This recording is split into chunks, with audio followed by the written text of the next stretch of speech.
Hi guys, Dr. Nick here.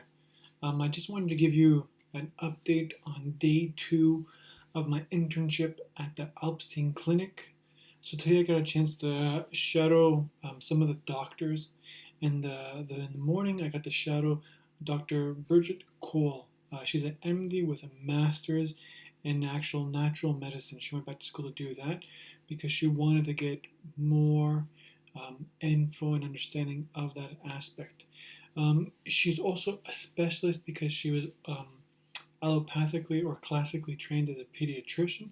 So she uses that skill set and applies it to biological medicine principles to treat her pediatric patients. Today we really focused on, where I got a chance at least, to really hone my skills and learn more is about dark field microscopy.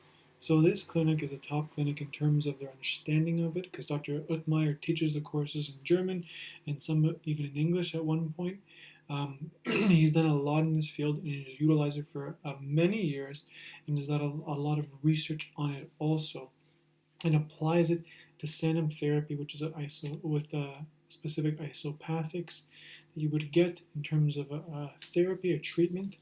But in this case, I really got a chance to see how they use it hands-on with patients. So I got a chance to be a part of a few different patients today doing dark field and seeing how, example, Dr. Cole interprets the results and how she utilizes them in order to explain to the patient what's going to happen next in terms of treatments and what's going to happen next in terms of other diagnostic tools we might use. Example would be testing. So maybe if there's something that comes up within the dark field, then we're going to look at, to say, fatty acid profile, or if we see that there's something there in terms of markers that they look at specifically that show up, that maybe say there's some kind of lowering of some vitamins or minerals, then we're going to do some testing towards that. Same thing for gut. If they see there's maybe too much bacteria floating around that shouldn't in the dark field, then they're going to say, okay, let's do a CDSA or kind of a comprehensive stool analysis, a gut test to see what's going on so we can help reconstitute and support that underlying organ. So what it tells us about is the milieu, and in terms of how to really build it up, and that's just the terrain of the person. Because once we look at the terrain, that's when we can really get to the core focus of what's going on with a person, and it really that's what that's when all the therapies start to work. Is when the terrain is being fixed, because otherwise it's kind of like putting things into a bucket with just holes. Nothing really holds. So we really have to work on the terrain or the milieu in order to upbuild it in terms of, so we can add in more therapies that'll be supportive. But in this case, I really appreciate the fact that they really take time to explain what's going on the screen. They really try to make connections for the patient, and the patient really appreciates it because then they have a better understanding of what's going on within their body. Because you're taking blood from your finger, from a finger prick, live at that moment, showing them on the screen what's going on, and then after they do a comprehensive um, write-up for the patient so they can have a copy of it with physical pictures, so that they can understand why we did it and what information we got out of it, so they can then prescribe, even at that moment, some possible remedies that can support them in terms of the upbuilding. And also the cool thing that I realized for sure, because I'm still new to dark field in terms of really learning and applying, because I don't have a microscope yet, but I think now I really want one, even more than before, is that within 3 to 5 hours after the initial kind of blood prick, they go back and they look at it again. They don't do it with the patient there just because the factor, it's probably after hours, but they go back and they're trying to look to see what's happened with the blood, what happened to the blood at this point. Has it kind of broken down naturally? Have more things come about? Is there like more putrefaction or bacteria rising in there? What's going on? So that's a really interesting thing they do, just because they realize that it gives them more information to kind of really make better correlations based on their hypothesis of what they think has been going on, and then that looking at their primary fresh kind of blood versus 3 to 5 hours later, what has occurred. So today there was a patient with chronic fatigue, and then with their dark field analysis, um, there's a specific marker that they look at that showcases if there's energy in the system in terms of the milieu, if there's ability to kind of get through this process. In the one person, theirs was very low, their vitality, it seemed like it was very low, and it wasn't there, the energy was very low. And even in the physical kind of dark field, we saw that too. However, 3 to 5 hours later, it was this kind of different thing that showed up, was that the energy actually went up. And then what they were saying possibly is that this can occur sometimes. This is just their hypothesis, that when there's a lot of stress on the system, psychological stress and all other kind of stress, psycho-emotional stress, can really suppress that that marker as an example.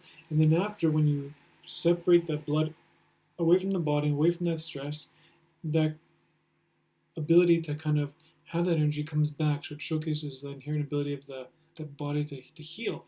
However, of course, with this person, there were still other things that were going on that they were able to see after 3 to 5 hours, which gave them more insight in terms of making a proper treatment protocol for them. So the other thing I really appreciated today too is that after this, they do a lot of things after hours in terms of taking time to really write up a proper report for the patient, or a proper plan for their patients, so that they can get the maximum of their maximum therapies in terms of, or maximum ability to do the best they can while they're here, but also in terms of being mindful for the patients. So every time sitting in appointments with new patients or follow-up patients, we really see the question being asked: what do you think is going on? How are you feeling?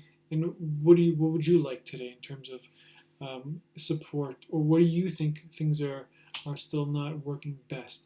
And that's one thing that I do appreciate, because they're putting the patient first, asking for their opinion instead of just putting them through a conveyor belt and just shipping them off later on.